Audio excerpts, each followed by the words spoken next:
साथियों नमस्कार। मैं दिलीप बिलावल कुर्जा मरुभूमि के प्रति प्रेम यूट्यूब चैनल पर आपका एक बार फिर गणमान्य स्वागत है। आज की इस कड़ी में हम बात करेंगे डायरेक्ट बेनिफिट ट्रांसफर यानी डीबीटी के बारे में। हमारे देश की कल्याणकारी सरकार कई प्रकार की योजनाएं चलाकर आर्थिक व सामाजिक रूप से पिछड़े लोगों को आर्थिक संबल प्रदान करती है। यह डिजिटल का जमाना है। सरकार इन योजनाओं का लाभ सीधे योग्य लोगों के बैंक खाते में ट्रांसफर करती है, जिसे डिजिटल की दुनिया में डायरेक्ट बेनिफिट ट्रांसफर अर्थात डीबीटी के नाम से जाना जाता है। आज की इस कड़ी में हम डायरेक्ट बेनिफिट ट्रांसफर से लाभ पाने के लिए कौन सी सावधानियां लाभ प्राप्तकर्ताओं को रखनी चाहिए, इसके बारे में बात करेंगे। सरकार ने न केवल डायरेक्ट बेनिफिट ट्रांसफर को बढ़ावा दिया है, बल्कि योजनाओं का लाभ पाने के लिए आवेदन अर्थात अर्जी लगाने की प्रक्रिया को भी ऑनलाइन किया है।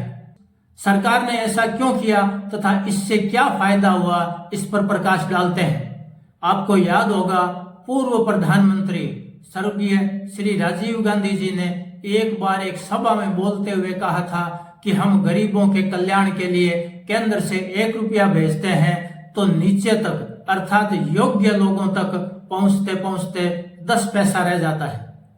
उनका इशारा भ्रष्टाचार की तरफ था और यह मानवीय चरित्र और व्यवहार से जुड़ा हुआ है। जैसा हम जानते हैं कि लाभ से जुड़ा हुआ मानवीय चरित्र और व्यवहार उपदेशों, आख्यानों व आदर्शों से नहीं बदलता, लेकिन तकनीकी के आगे बेबस हो जाता है, जैसा डीबीटी से हुआ।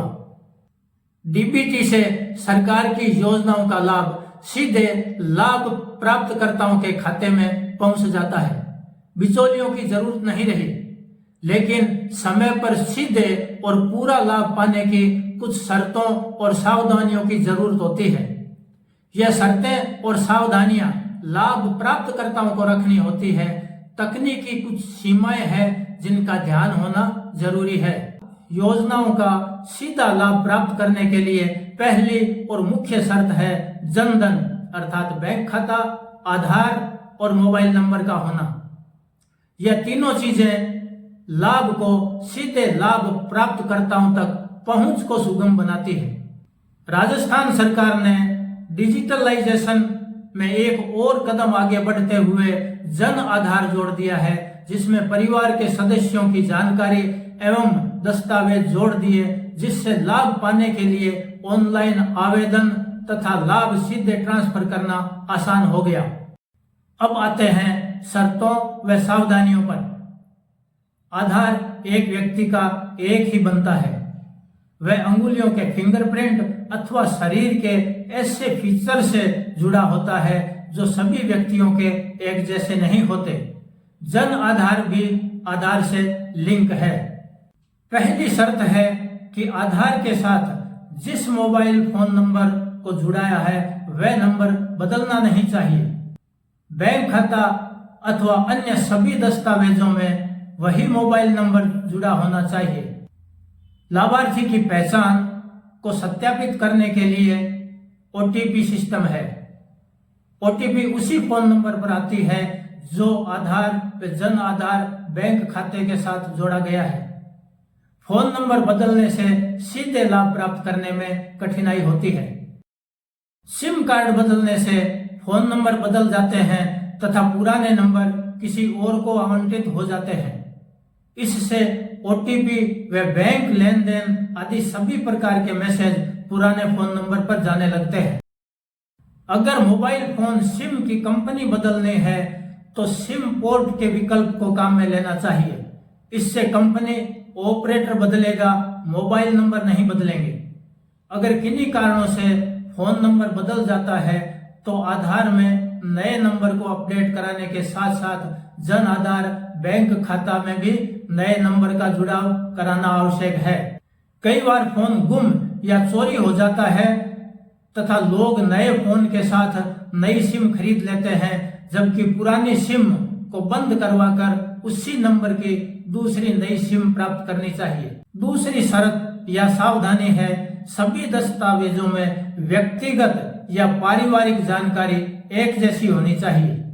यहाँ तक कि वर्तनी, मात्रा आदि में भी बदलाव होता है तब भी समस्या आती है।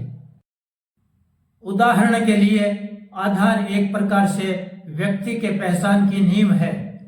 जो नाम, उपनाम या आयु आदि आधार कार्ड में है वही जन आधार, बैंक खाता, पैन कार्ड, मतदाता परिचय पत्र व अन्य सभी दस्तावेजों में एक जैसी होनी चाहिए।